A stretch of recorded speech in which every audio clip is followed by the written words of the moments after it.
खेत में किसान, सीमा पे जवान। हमारे बच्चे तो सीमा पे हैं, किसी पूंजीपति का है, बताओ अगर किसी का है, किसी नेता का हो, किसी मंत्री का लड़का अगर सीमा पर जा रहा हो, वो बताओ क्या देश की रक्षा कर रहा। हमें आतंकवादी तक घोषित करने के लिए तैयार हैं। जो आतंकवादी हैं वो आतंकवादी, हमें किसानों को आतंकवादी कह रहे हैं। वो शरीर के अंदर कोई बीमारी फैल जाती है तो उसका इलाज करना जरूरी है। ऐसा ही हमारे खिलाफ जो काला कानून लाए हैं, ये काला कानून लाए हैं, अगर उसे वापस न लेंगे तो किसान मरने के लिए तैयार है, आर पार की लड़ाई करने के मूड में है, अब पीछे नहीं हटेंगे। लेकिन किसान के लिए कानून बना रहे हैं और बैठे कैसे उस पर, जिन्हें किसानी का पता ही नहीं। तो ये आंदोलन जो है ये अनिश्चितकालीन के लिए अनिश्चितकालीन धरना शुरू हो गया है।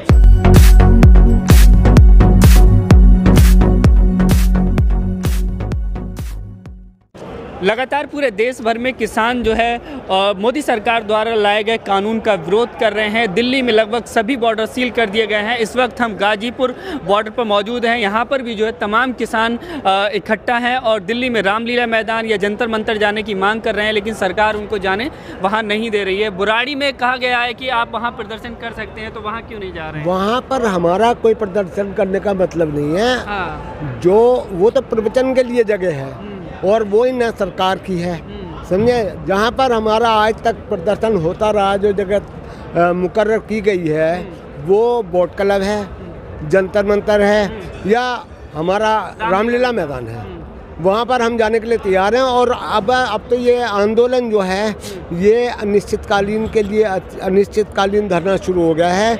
अभी कोई मुकर्रर नहीं किया गया है। हमें जो टाइम दिया गया है उसके लिए भी हमें आश्वासन दिया गया। सिर्फ हम हो सकता है वो आश्वासन अगर हमें दिया गया है तो हम आश्वासन मानने के लिए तैयार नहीं है, क्योंकि ये पहले भी सन 2018 में भी हमें आश्वासन दिया गया था, लेकिन आज तक वो हमारी मांगे अब तक पूरी नहीं की गई हैं।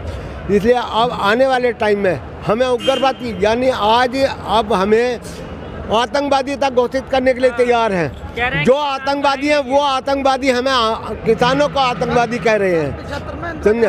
हम जब तक अगर हमें हाई कमान का ऑर्डर हुआ तो हो सकता है हम बैरियर तोड़ करके भी अंदर प्रवेश कर जाएं।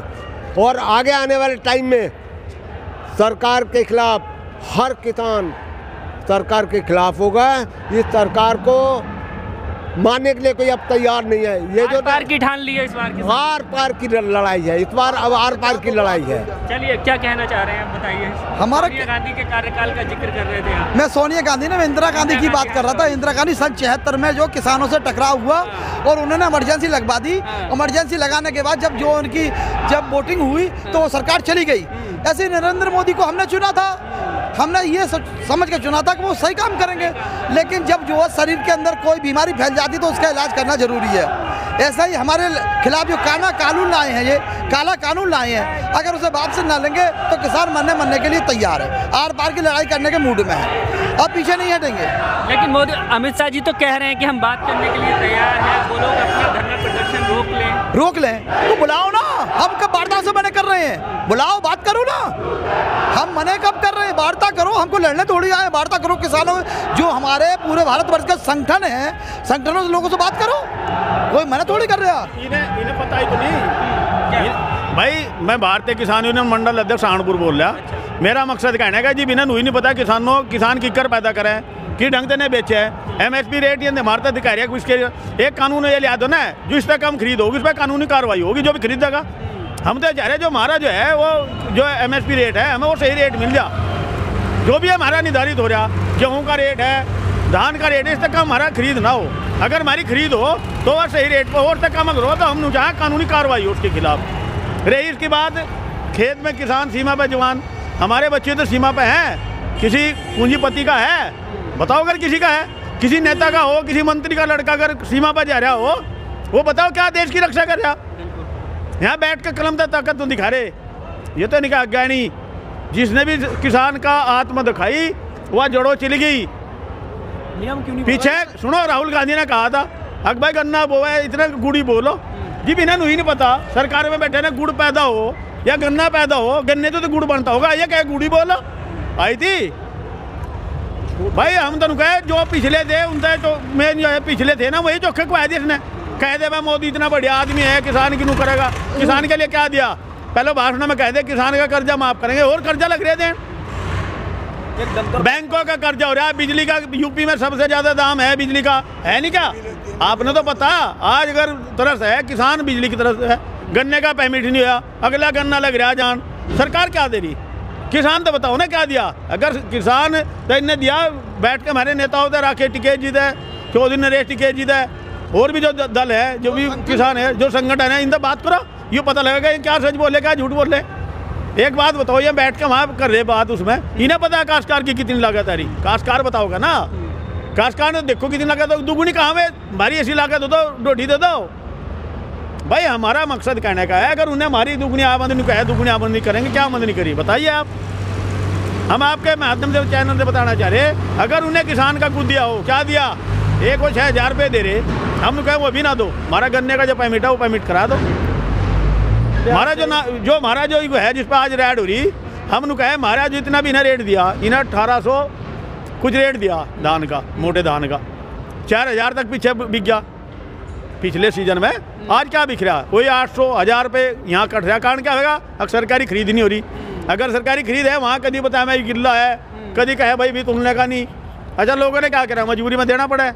अगर इन्हें हमारी इतनी फिक्र है तो हमारा रेट हो दो जो सही है, जो हमारा रेट है उससे कम अगर खरीदो तो हम 49 पे कानूनी कार्रवाई करें। ऐसे कानून क्यों लाए हैं ये? ऐसे व्यक्ति को कानून बनाने की अनुमति दे जो पढ़ा लिखा हो, जो मीटिंग ले रहे। अब किसान के लिए कानून बना रहे और बैठे कैसे उस पर, जिन्हें किसानी का पता ही नहीं। भाई कम से कम एक बात तो बताओ, अगर 10वीं क्लास के बच्चे को एग्जाम दुआवाएंगे और वो पढ़ता होगा तभी तो एग्जाम देगा, और जब उसने कुछ पढ़ा ही नहीं वो एग्जाम क्या? आप कहाँ से आए सर? बिजनौर से आए, क्या कहना चाहते हैं आप? हम भी यही कहना चाहते हैं जी, जितना किसान है इनको बहु मतलब उसके साथ में सरकार बनाई थी, पूर्ण बहुमत के साथ, ये सोच के बनाई थी भाई किसान का जो है वो करेगा। क्योंकि जब ये दूसरी सरकारें थी तो 450 गन्ने का रेट होना चाहिए, ये होना चाहिए, बड़ी बड़ी बातें करते थे। आज इनकी है तो ये क्या दे रहे, जो हमारा जो गन्ना पैदावार दिया इनको दे दिया साल भर पहले, उसका भी पैसा नहीं मिला अभी तक। कहते हैं कि ब्याज सुविधा, कानून बता रहा है कि ब्याज सुविधा होना चाहिए, ब्याज तो ब्याज हमारा है नहीं, भी दे दो। तो ये स्थिति है, मतलब तारीख पे तारीख झूठे आश्वासन, इसके अलावा और कुछ नहीं, और कुछ नहीं दिया जा रहा है। क्या लगता है मोदी सरकार आने के बाद किसानों की हालत में कोई सुधार नहीं आया? कोई सुधार नहीं हुआ, यहाँ तक भी नहीं हुआ है कि हर चीज़ का रेट बढ़ा रहे हैं, डीजल, पेट्रोल, खाद, बिजली, लेकिन किसान की फसल का 1 रुपया भी नहीं बढ़ा रहे। भाव 1920 रुपये गेहूँ का दिया, लेकिन क्या बिक रहा? 1500 1400। धान का भाव 1800 दिया, बिक रहा 1200 1100 है। गन्ने का भाव है, ये दूसरी सरकारों में 450 मांग रहे थे, अब क्या दे रहे हैं? 300 350।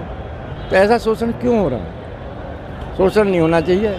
सन 86-87 में 10 रुपये धड़ी गेहूँ थे, 10 रुपये मजदूरी के थे। अब आज क्या 75 रुपये धड़ी गेहूँ बिक रहा।